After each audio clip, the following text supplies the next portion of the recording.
Up until recently, a precision premium AR would cost you well over $1,000, and I'm here to tell you that PSA has changed the game with their all-new Sabre line of rifles.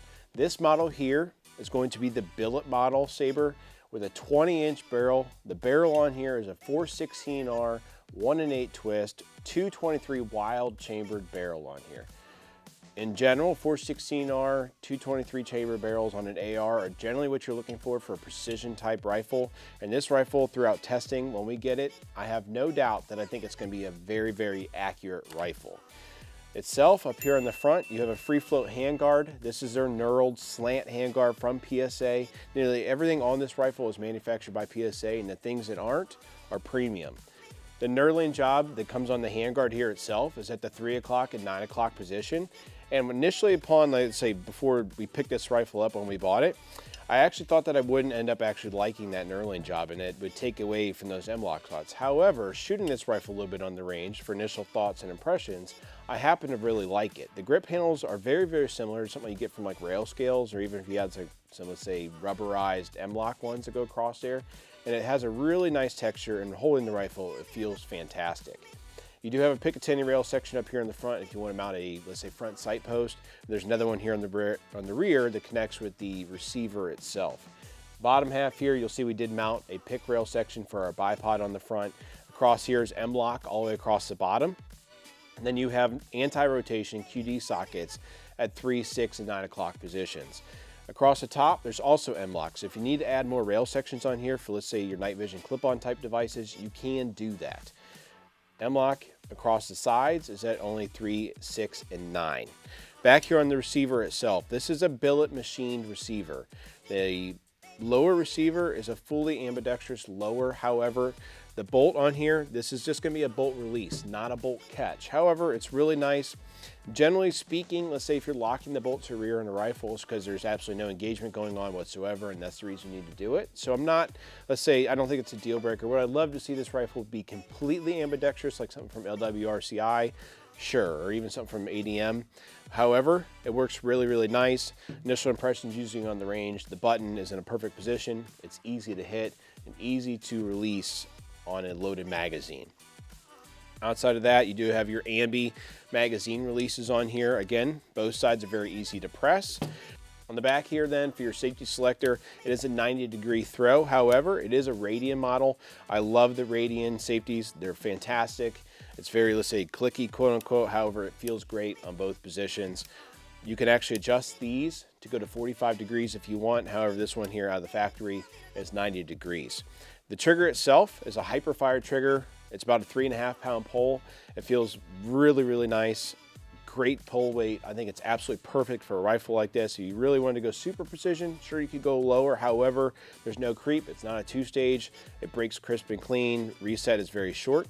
You will see that it has captured pins in here, which actually keep it from coming out. So you'll see hex screws basically on both sides. That's something very similar you see, let's say, anti-rotation type devices like that as well. So great to see that on here. At the top here, you have a Radian charging handle. Again, it's ambi on there. It's actually marked with the Sabre, let's say, logo inside there as well. Easy to get on both sides of the rifle. Getting into the back of the rifle. On the back of the rifle, the buffer spring system is a Taccom 3-stage buffer. What I will say is that the buffer system itself is very, very stiff. So when trying to, let's say, lock the bolt to the rear, you'll see it's a little bit on the tough side. And I ran into that on the range a little bit. And what I'll say is you have to put quite a bit of force to actually get this bolt to lock all the way to the rear. Do I think it's a deal breaker? No. Okay, again, plenty of force, pull it back as hard as you can get it, and you should be able to get it to lock. So it's really not that much of an issue. However, with that 3-stage buffer system from Taccom, that's what you can expect with it. It's common. I've used that in the past. It's very popular in 3-gun rifles in particular because it helps keep the rifle very, very flat.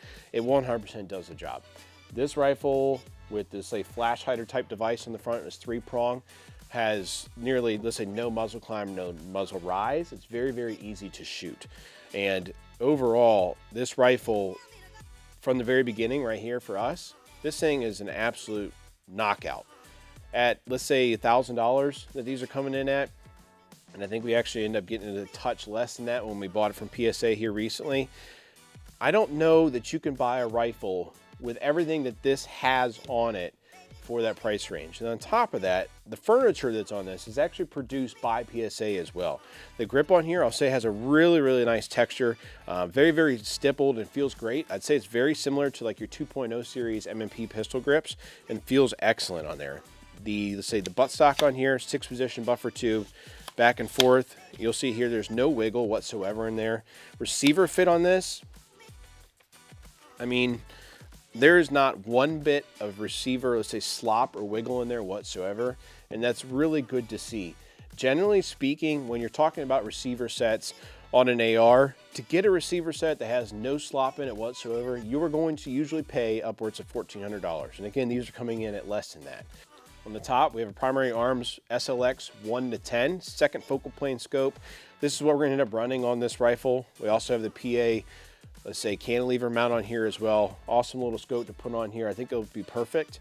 What you guys are going to see in the future with this rifle is we're going to actually, let's say, run it out at range. I tend to shoot this thing at 600 yards plus. We're going to shoot match ammunition through it. We will do some accuracy testing, and I don't think that we're going to have any issues with accuracy.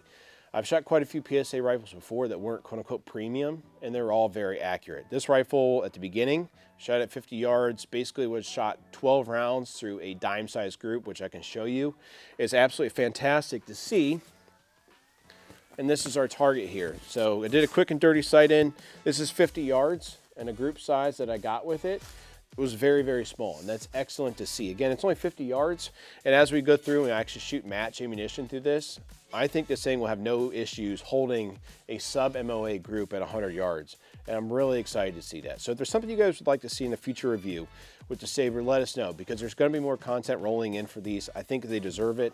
I think for the average user, this rifle is all you need. I think for somebody that's a hardened AR user like myself that's shot DD stuff, BCM stuff, LWRC, ADM, I mean, literally name a high-end rifle, I've likely owned it. This rifle makes me extremely happy to own because it comes in at a price where I can still put an optic on it, and a really darn good optic, even if, let's say, we're not going with this, and be, let's say, under $2,000. And that's very hard to find a premium AR with a premium optic. So if you guys like what you saw today, please make sure you like, comment, subscribe, and follow on next time for more Sabre content.